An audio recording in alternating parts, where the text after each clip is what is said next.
Question: if you're not making something every single day, are you really, truly an artist, designer, maker? Hi, I'm Dave, and I make things.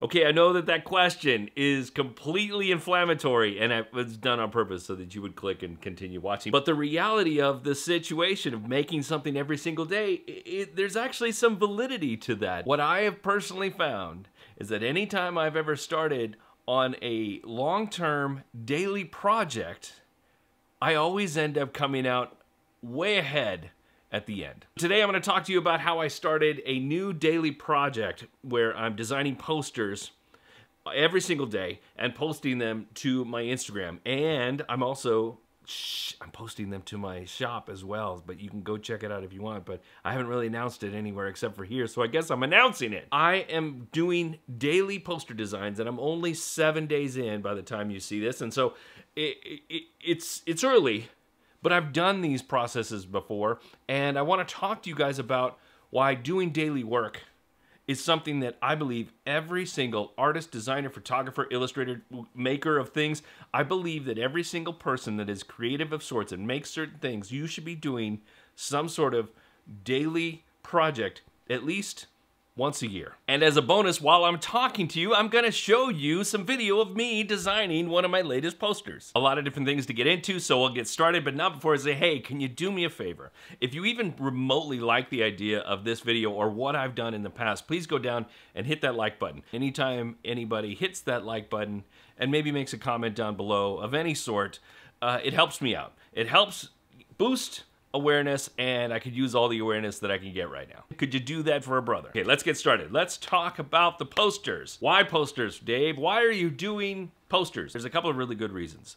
Number one, they're simple, easy projects. They're, one piece of paper and, and they're not even paper. They're digital at this point. They're all digital posters. Another reason why I like to do posters is because there are no rules with poster design. Now, you'll go on YouTube, and I've seen this on YouTube, and, I respect some of the designers up here on YouTube that talk about the essence of the importance of things within a poster design, but I don't agree with 90% of what they have to say. Because when I think there are certain design projects or certain art projects, namely posters, where you should, yes, know, or at least understand the basic rules, the basic fundamentals of designing things or making things or illustrating things, but you can also completely throw the rule book right out the window. Posters have a unique place in the hearts and minds of the consumers. A lot of people, a lot of designers go into the idea that a poster is supposed to be something that communicates. It is actually posted outside.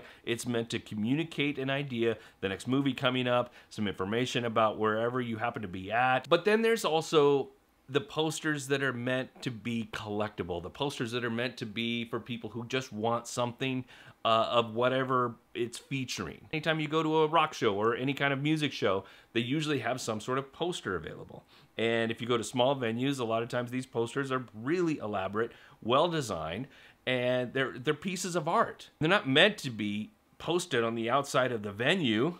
They're meant to be taken home by the fans and used as, wall decoration. So they don't have to have any rules. They just have to look cool and somebody want to buy it. Can they still be beautifully designed? Yes, but they don't have to be perfectly fitting all the rules of line and color and balance and negative space and, do whatever you want, and that's why I chose posters. Another added aspect of these posters that I'm designing, it's super easy for me to turn them into prints, which I have done, which you can find on my website, link in the bio. Or you can also turn them into other merch items like t-shirts or mugs. I mean, not all of them, but sometimes they can be turned into other things, and so that's an added bonus. Now, what do I see as the benefits of doing something daily, whether it's poster design like I did, or illustrations, or writing daily, or whatever it is that you're gonna do daily? What are the benefits of that? The benefits of what you're doing is that you will accelerate your growth a lot quicker than if you were just to do it every other day or maybe every other week. The more often you do something in successive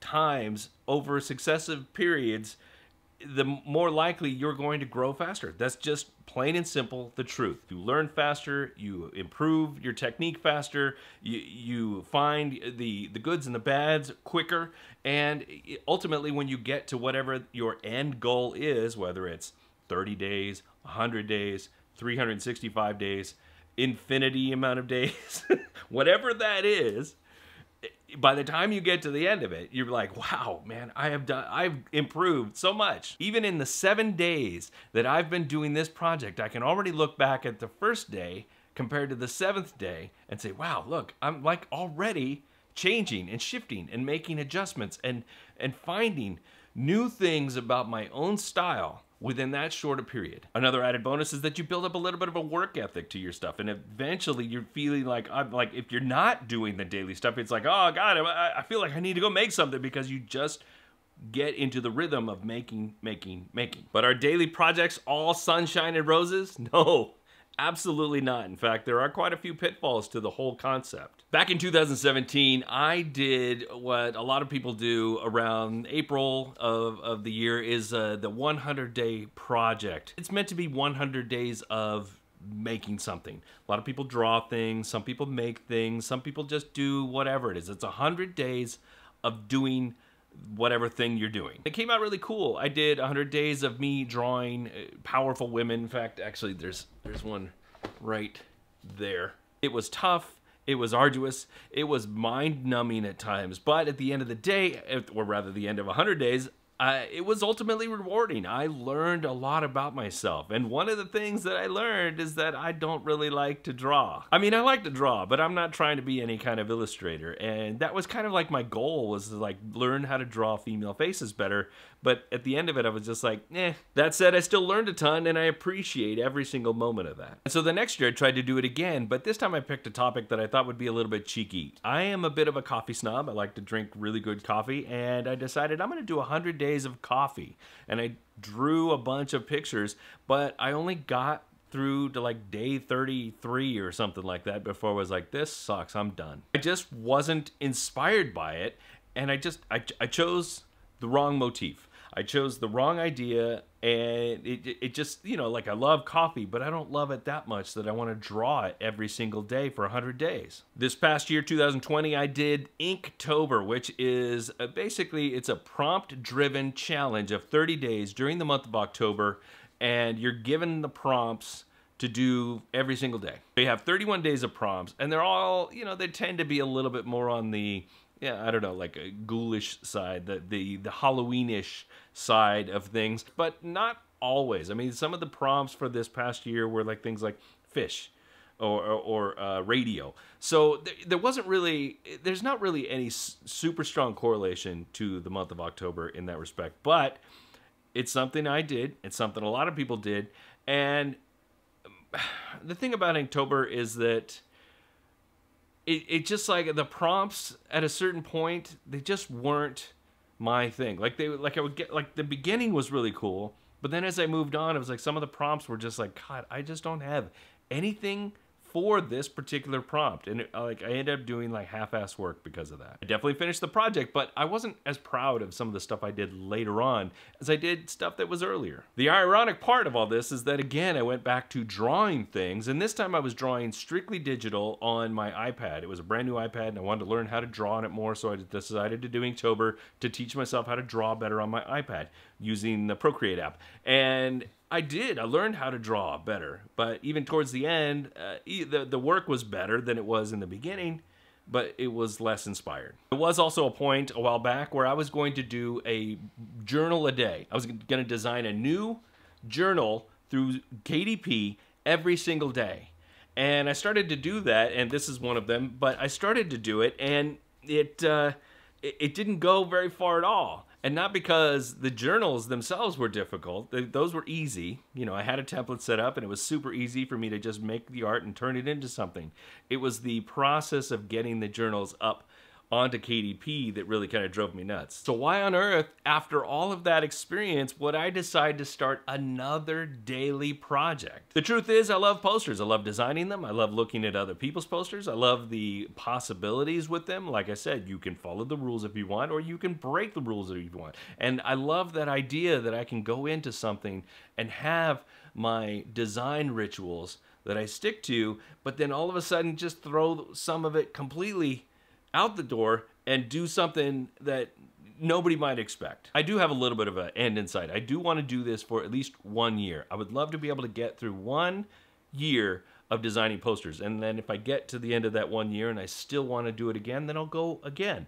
But, you know, I've noticed that anytime anybody's done the 1 year project of anything, and they decide to go back to do it a second year, they might get to that second year, but then, and if they try to start a third year, then it's like, well, you know, about 3 months into the third year, they're like petering out and only posting like once every 3 days, and then once every week, and then once every month. I don't know, I think 1 year is a really good long-term goal, and I'm actually super eager to find out what my stuff looks like in 1 year from now. Because here's the thing about all of these projects, all the ones I've done in the past and the one I'm doing now.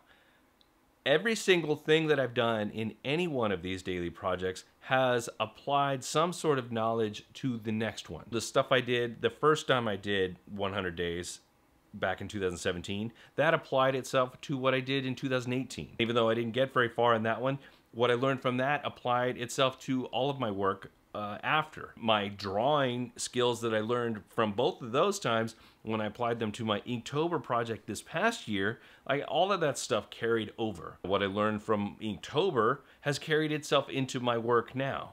And so now I'm doing all this new stuff with these posters, and I'm just eager to find out what's going to happen to my work in the future, whether it's on posters or something completely different. Let's say you wanted to start your own daily project. What sort of rules would you follow? Rules is too rigid. Let's say guidelines. First off, I highly recommend daily. If you can't do daily, then maybe do every other day, or maybe do weekdays, or maybe, if at the very least, do Monday, Wednesday, Friday, or something like that. If you're doing something only once a week, yeah, you will see some progress over time, but you're not really carrying your momentum from one piece to the next. The more posters I make, the more posters I want to make, and that's what drives me every single day to sit down in front of my computer for, you know, up to an hour and make something. Guideline number 2, give yourself a time limit.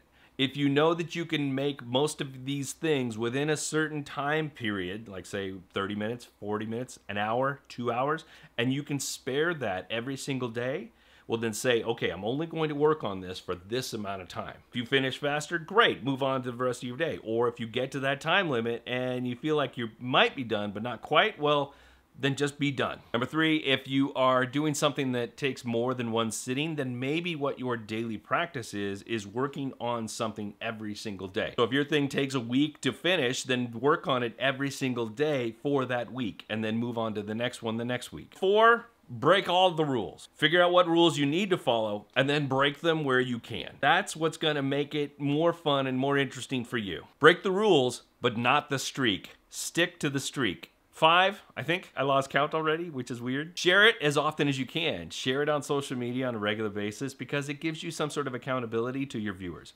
And it gives you a goal rather than just doing it yourself. Do you have to share every single piece every single day? No, of course not. But maybe show the process, or show the behind the scenes or something like that, because it's just gonna give you that much more attention to the project, and you might garner some new fans, especially if you're doing a daily project on something that a lot of people do daily projects with. Like poster design is something that a lot of people do daily. And so me doing poster design is driven by that idea, and hopefully I'm just setting myself apart enough from the crowd that people look at my stuff and go, hey, that's really cool, that's different than what I'm seeing other people doing. And finally, have some fun. If you're not having fun, then you're not gonna finish. So whatever it is that you decide to do, whatever size you've decided to make your things, whatever motif you've decided to use, whatever surface you've decided to work on, whether it's physical or digital, just make sure that you're having fun doing that thing, because if it's not fun, then you're gonna quit. I also wanna stress that you should choose your duration carefully, whether it is 30, 60, 90, 100, 365 days, whatever that duration is, choose that carefully because, again, you don't want to be unmotivated by it, right? You just want to be able to, something that you can achieve. But if you get to the end of 30 days or 60 days or 100 days or whatever, if you get to the end and you feel like you can keep going, well, then keep going. Oh, there was one last thing I completely forgot to mention. If you did this thing, whatever it is, for however long, think about all the things that you will have potentially to use for products in whatever shop that you have. Think about all the prints, all the mugs, all the shirts, all the whatever it is. Think about how many you're gonna have at the end of that you can turn around and maybe sell for a sizable profit. That's gonna do it for this episode of Dave Makes Things, and I really appreciate you guys sticking around for this part. What I wanna know from you is, number one, have you ever done a daily project and what did you think of it? Or number two, if you're thinking about starting one on your own, what are you gonna make? I want to know. If you want to see my updates, go check out my Instagram. The link is in the description. While you're headed down there, hit that like button. Subscribe if you haven't done so already. Hit the bell because you never want to miss any of this amazing, awesome goodness. And then share this with all your appropriate homies. Oh, and if you're super interested to watch some more, YouTube thinks you're going to like that one. That's it, guys. I'm done. I've been Dave. You've been awesome. Go make more stuff.